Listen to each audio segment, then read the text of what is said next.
Let's go back to that historic day, the 10th of May 1994. Dignitaries and world leaders from all around the world had gathered to witness Nelson Mandela become the first black president of South Africa. It was the largest international gathering ever held in African soil.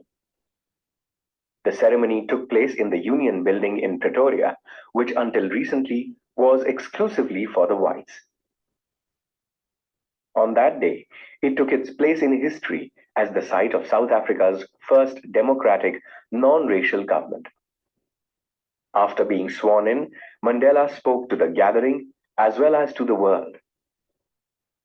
In this speech, he spoke of the honor accorded by the dignitaries and world leaders to South Africa's newfound liberty. Not long ago, the country suffered from extraordinary oppression. However, from this experience, a society was born which would make the world proud. Brave men and women born from this oppression had fought and achieved freedom. Mandela vowed that his country would never ever see one man oppressing another. Mandela remembers how after his speech, the chiefs of police and military saluted him and pledged their loyalty. The same men would have arrested him not long ago. He remembers feeling overwhelmed, thinking about the decades that had gone by, where one of the harshest, most inhumane structures had been created in society. One section of the society, the whites, had systematically oppressed another, inflicting grievous wounds on the country. But this practice had also created brave patriots, men of courage, wisdom, and generosity. It was from them that Mandela learned the meaning of courage. Courage, he learned, was not the absence of fear. It is not that these people did not feel fear. Rather, they overcame fear because they believed in an idea. Mandela also understood that no man was born with hate. He was certain that if someone can be taught to hate, they can be taught to love as well. In life, a man had two obligations, one to his family and one to his country. However, the conditions in South Africa did not allow a man to fulfill both at the same time.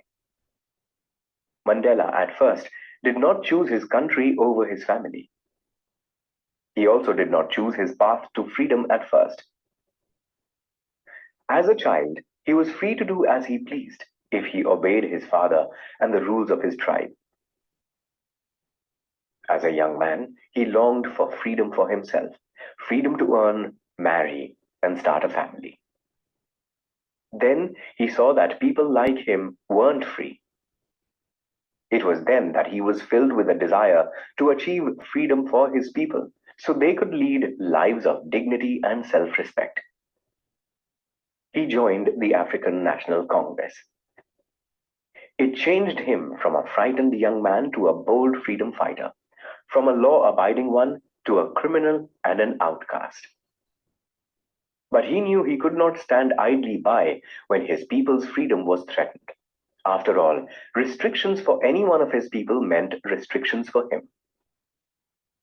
Mandela also believed that the oppressors were as imprisoned as the oppressed. Freedom, therefore, did not just mean the freedom for the oppressed.